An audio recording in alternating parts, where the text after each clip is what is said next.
नमस्कार। काफ़ी लोग मुझसे ये जानकारी चाहते हैं कि उनको ऐसा महसूस होता है कि उनके बच्चे की यानी बेटे की जो जेनिटेलिया है या मेल ऑर्गन का साइज़ है वो सही ग्रो नहीं हो रहा है। तो आज हम इस बारे में बात करेंगे कि ये कितनी चिंता की विषय है और कब आपको इसके लिए चिंता करने की ज़रूरत है और कब उसका ट्रीटमेंट सर्च करने की ज़रूरत है, क्योंकि गलत ट्रीटमेंट से बच्चे के पूरे जीवन पे प्रभाव पड़ सकता है, बॉडी की ग्रोथ पे असर आ सकता है और सेक्सुअल ग्रोथ पे भी असर आ सकता है। देखिए, अगर बच्चे का पेनिस का बचपन पैदाइश के समय साइज 1.5 टू 1.9 सेंटीमीटर से अधिक है तो वो नॉर्मल माना जाता है।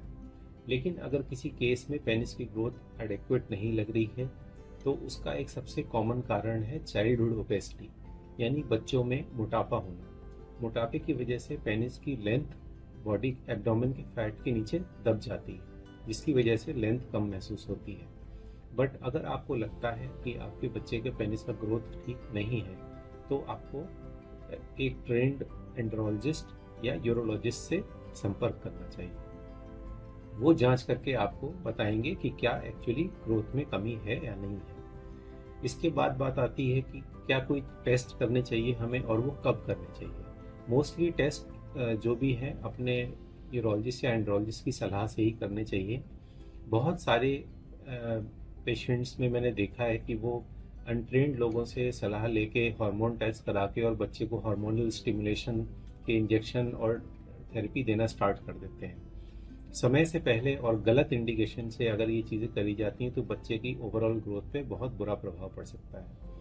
नॉर्मली पेनिस की ग्रोथ प्यूबर्टी यानी जब बच्चा 10-12 साल का हो जाता है उसके बाद सेकेंड टाइम जब हार्मोन बूस्ट होता है टेस्टोस्टेरोन तो उसकी वजह से बढ़ती है।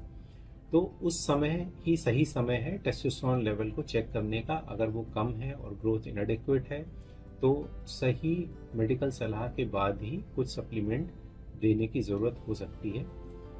इसके अलावा जिन बच्चों में टेस्टोस्टेरोन का अगर जो लेवल है वो सही नहीं ग्रो हो रहा है जो प्यूबर्टी के बाद में, तो उसकी वजह से जो दूसरे इफेक्ट हैं, एक तो जेनिटेलिया या पेनिस और टेस्टिस का साइज एडिक्वेट ग्रो नहीं होता है, तथा मेल कैरेक्टर्स यानी जैसे वॉइस का डीप होना और इसके अलावा बॉडी में हेयर पैटर्न, आर्मपिट में हेयर, बियर्ड के हेयर और जो प्यूबिक एरिया के हेयर है उनकी ग्रोथ में कमी देखी जाती है।